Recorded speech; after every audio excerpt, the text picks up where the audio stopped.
बा, यानी 12:04 होता। सब लोग अपना काम में व्यस्त हुई। जहाँ तक उम्मीद बा, हमारा नहीं फालतू थोड़े के बा। तो आप सब कहाँ फोन है यार? नेटवर्क के हल्का सा प्रॉब्लम आ गया। तो आप सब फोन आज छूटल बा सुबेरे, जीजा जी से सीखला, आशीर्वाद दीजा। फ्लाइट मोड कर खोलम ना और फिर मैसेज आई। डेंजर म्यूजिक चैनल से ही छूटल बा गाना।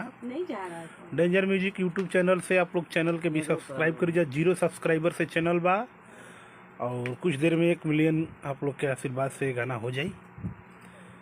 अभी कुछ देर में 1 मिलियन के आप लोग के कुछ देर में 1 मिलियन के पोस्टर भी आप सबके देखे के मिली। और आप सब खूब प्यार आशीर्वाद सही दी जा कि 1 से 21 हो जाए, 21 से 101 हो जाओ।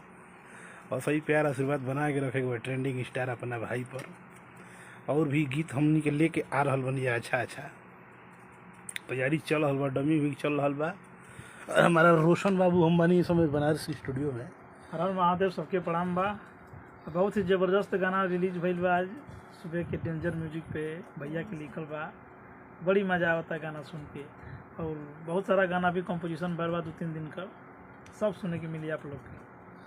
और एक से एक गाना आई आप सबके बीच में। और ये गाना के म्यूजिक डायरेक्टर माननीय बड़े भैया मोनू सिन्हा जी बानी।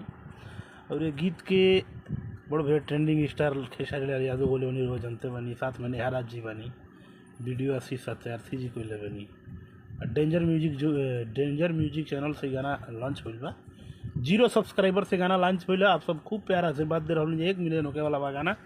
आप सब असही प्यार आशीर्वाद बना के गर्दा कवर ले रही जा, एकदम गर्दा होते रहे। कहीं वो शेयर लगा दिया तो गाना कहीं सुनी।